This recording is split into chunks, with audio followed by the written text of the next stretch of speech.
Okay. All right. So I want to get specific about the data. So let's go back to scraping data, whether it's Helium 10 or Jungle Scout. What is the data that you are gathering? So the key pieces of information that you need here are average monthly search volume. Now, it doesn't necessarily need to be average monthly. Some will give you daily search volume. It doesn't really matter. What you just are trying to find out is how many people are typing this keyword into Amazon compared to other keywords. So it doesn't really matter whether you're looking at daily or monthly or weekly or whatever, but you need some sort of way to quantify the traffic that is coming into that keyword.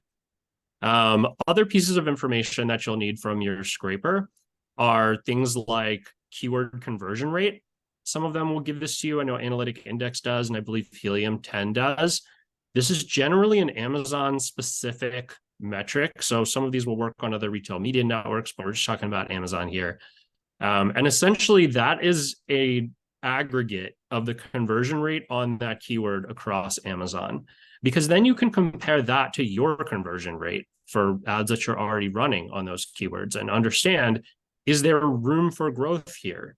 Could we be converting more? Do we maybe have a content issue that's preventing our conversion rate from being what it should be? Or conversely, we're converting on this, 3 times the average on Amazon. That tells us that people really resonate with our brand when they search for this on Amazon. So that's potentially an opportunity as well. So that's a big one. And then the other one that really has value, and this varies a lot between what tool you use, but all of them will provide you with some sort of way to quantify the relevancy or the opportunity of the keyword for your brand. There's a large variety of methodologies that these tools use in order to produce these, and a large variety of what they look like when they provide them to you.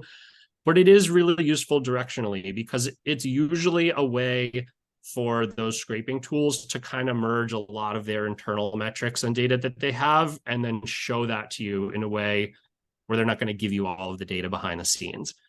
So again, very much should only be considered directionally, but it's a good way to understand, how relevant is this for you? And it's a good way to point you in the right direction because, like I said, in this early stage, you generally have a sense of a handful of personas that are going to be relevant for you.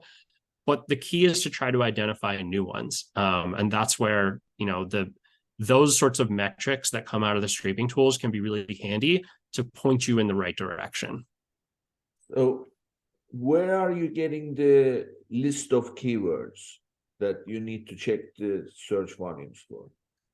Yeah, so that's probably the biggest value that the scrape data will provide for you. So you go to your category, whatever your subcategory is that you sell on Amazon, and there might be more than one. You might sell in multiple categories.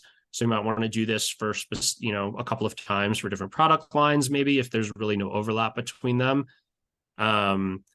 But essentially, you want to find the top couple thousand keywords by search volume in your category. So that's what you're looking for.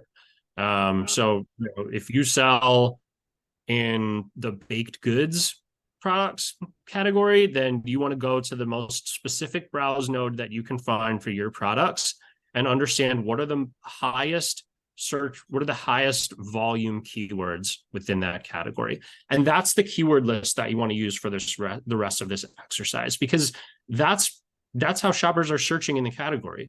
So that's why it's so important, because you want to capture the most traffic that you can. You want to meet shoppers where they already are. So that's where you get your keyword list from, and you want it to go from highest to lowest in terms of search volume. So, Jonathan, there is for brand registered sellers, there is a feature in Seller Central called Product Opportunity Explorer. So you can go there to get this data. I don't know that the data, as you described, is available in Helium 10. I know in Helium 10 you can plug in an ASIN and your competitor or multiple ASINs, and then you can get all the keywords they are indexed for. But I may be wrong, but I don't know that you can just plug in a category and then it gives you all the keywords and then all the conversion rates. Conversion rates I've never seen in Helium 10. That's available in Product Opportunity Explorer, which is a good source because you can go in and either select a category or type in a keyword, and then it will give you all the search terms that are associated with that people are searching for, together with all the conversion rates on those keywords. So that's essentially what you are saying is look at how people are searching in your category, and then in those identify the keywords that indicate a certain persona, right? Yeah, that's exactly right. And like I said, it doesn't matter where you're getting it from. If you want to get it from, Amazon's native tool, that's fine too.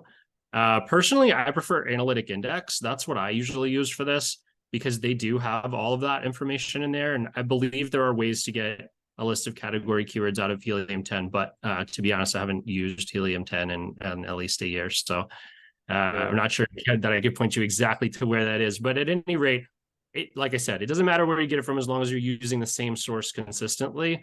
But anywhere that you can get a list of keywords in your category by volume, that's ultimately the most important part of it. So, you refer to them as personas, and I mean, ultimately they are personas, but it's the target audience, right? So it's a different situation though. Where you're coming from is looking at where the demand is, but the product owner has the idea of, okay, this is our target audience. So one is supply, the other is demand side of defining who the customer is going to be. So what do you do when you have multiple of these that would be a good fit? Yeah, there's always going to be overlap, right, between the personas. So, let's say, for example, one of the common personas that we find across many sellers, no matter what they're selling, is price conscious. Our shoppers modifying their searches with anything like deal, discount, low price, cost saving, anything like that. We're looking for terms that indicate that a shopper is price conscious. Some brands, some sellers, we find that that's a viable persona, and others we don't. It really just depends. But that's one that we search for across any brand. Is our shoppers price focused when they're searching for this?